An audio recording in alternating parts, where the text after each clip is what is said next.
But you know what happens when you miss those? They're going the other way. And when you can't physically intimidate teams at the hoop defensively, contest shots and block shots, people start to feel better about their game. How many times have you seen somebody on any level, even at the park where you play or your rec league ball, don't every time somebody make a shot, it's all of a sudden, let's go, let's go, let's go. They don't do it after they miss a shot. They do it after they make a shot because it's muscle memory. You feeling good about your game. So it's tough to consistently generate that when you're playing lineups where everybody's 6'7" or below. The league has caught up with that. Well, let's take a look at some of the numbers from this little losing streak that they've been on because they don't look good. Like you said, they live and die by the three. If you look at that at the bottom there, 3-point percentage, under 30%. They're getting out-rebounded.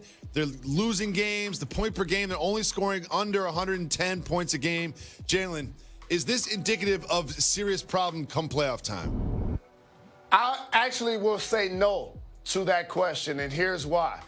Because the only thing the Houston Rockets did is, for anybody that's ever gambled, they just basically put all of their chips in the middle of the table and said, we're going to play a home run style, boom or bust. We're going to go small, and if our two former MVPs are able to get hot in the series, that gives us a puncher's chance. If not, then they're going to lose early in the playoffs. So based on their matchup and based on if James can get hot and give me 35 plus with 40% shooting from three, and or if Russ can continue to attack the paint and give me 15 to 20 points per game, then that keeps them afloat against any opponent except the Lakers and the Clippers. Well, looking at the 8th seed in the West, we have the Pelicans. The Pelicans need to go on a win streak if they're going to overtake the Grizzlies for the number 8 seed in the playoffs. And this weekend, they started off a little win streak. On the Friday night, they beat the Heat. And then yesterday, they beat the Timberwolves in Minnesota. Jalen, can this team make a run and overtake the Grizzlies at the 8th spot? You know how much I love to see the Pelicans fly. You know how much I love it. It makes me so happy. Lonzo Ball, 60-foot lobs, half-court lobs to Zion. Shout to him for improving his game. His floor generalship always had potential to drop dimes and make people around him better. But he's making the three this year. Brandon Ingram was an all-star for a reason. The Pelicans are in contention for the 8th spot, as you acknowledge. But I just think there are too many teams to leapfrog to get to that 8th spot. I know they have an easy strength of schedule. I get it. But look at all of those squads. You lose one game, all of a sudden you're back to 12th. So based on the Grizzlies about to get healthy, Jaren Jackson, Winslow hopefully returns. Then after the trade to the Miami Heat, and Ja Morant, the Rookie of the Year, has been outstanding for a guy that has a chance to lead a playoff team in points and assists his first season. That's why he'll get my vote for Rookie of the Year. Yeah, I think Ja Morant is clearly the Rookie of the Year, but Jalen, there's someone who just interjected themselves in the MVP conversation, and it's not LeBron James or Giannis Antetokounmpo.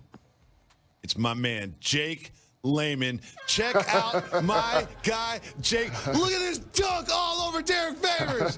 Jalen, why do I love Jake Layman so much? So I hope everybody appreciates the fact our program puts on for the culture like no other. And that works both ways. You look at the pictures on the wall, and you see me representing Harriet Tubman and Aaliyah and Isaiah and Magic, and everybody like, oh, he representing. But don't sleep. Jacoby has pictures on his wall as well. And if you notice something, they look a lot more like him. Got my man Larry right here. Then they we got look Bill like Murray right me. there. And so he loves Jake Layman for one specific reason. Because he's white. I gotta ask you a follow-up question. True. Very efficient score. I gotta ask you a follow-up question. Very efficient score. You get a chance to ask all the questions. Let me ask you one. Okay, what college did he go to? What college did your guy go to? No idea. I have no idea. No idea whatsoever where Jake Layman went to college. But Jalen, you know I joke about loving Jake Layman. But you know, for years and years and years, I've celebrated the great basketball career of Lance Stephenson, and there's Lance Stephenson news, Jalen. Born ready. He is in strong talks to return to the Pacers. Jalen, the Pacers need someone like Lance. They haven't been playing great lately. They need a scoring punch. If Lance comes back to the Pacers, does that make them hands-down favorites to come in out of the East and win the finals against LeBron?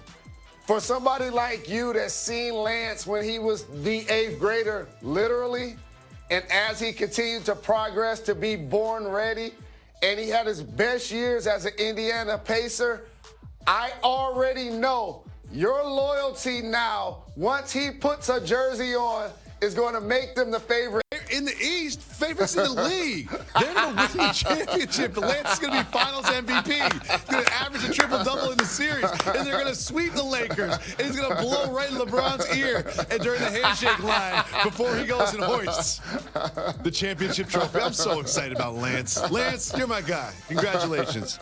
Jalen, sometimes we need you to rely on your experience and your insider knowledge to take us behind the curtain.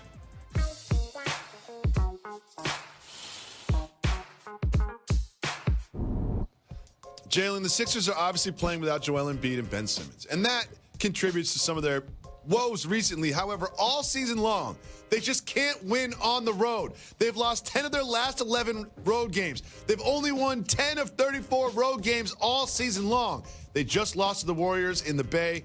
Jalen, why can't the Sixers win outside of Philadelphia?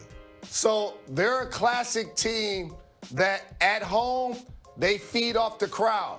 Imagine anybody that can hear my voice. If you went to school today, if you went to work today, and constantly everybody came up to you and patted you on the back. You're doing a great job. We appreciate you. We couldn't do it without you. I don't understand how we were able to function without you. And they built you up. I feel like I should get that treatment every day here. It's the exact opposite on the road, where they have basically the same record as the Knicks and the Pacers. That is unacceptable for a team that has 2 All-Stars in Joel Embiid and Ben Simmons, who didn't play in this game. As you know, I was there. But also Tobias Harris and Al Horford. This squad is going to be judged if they can advance to the playoffs or not. Jalen, I just want you to know that I appreciate you. You've done a great job today, and I don't know where we would be without you. But we probably would be in a much better position. Coming up next on Jalen and Jacoby, we have an actual, real, hard news about Dak Prescott and the Cowboys. We'll tell you that and much more. It's coming. I used to love playing that game, What If. Me too. All right, Still do. The Battle for LA Part 3. Staples Center roommates Kawhi, LeBron. Clippers 2-0 against the Lakers this season. Kawhi guarding LeBron early. He takes it baseline through the middle. Lakers down 3 after the made foul shot, bucket, and foul. Ensuing possession, Kawhi's turn with LeBron guarding him. Short. You see LeBron, he peeked into the backfield there. Wrong time. Clippers up 4 at the half. Fourth quarter now, under 3 to play. 7-point lead for the Lakers. Good look there to Anthony Davis. LeBron had 9 assists. Davis had a team high 30 points, added 8 rebounds. Lakers lead by 9. Less than a minute left. Lakers up 9. LeBron drives, layup, foul. What a weekend it's been for LeBron. More on that later. Scored or assisted on 19 of the Lakers' 27 fourth quarter points. Here's Patrick Beverley about defending LeBron. Can you describe the challenge it is defensively when LeBron? No challenge. But particularly the end of the game. No challenge.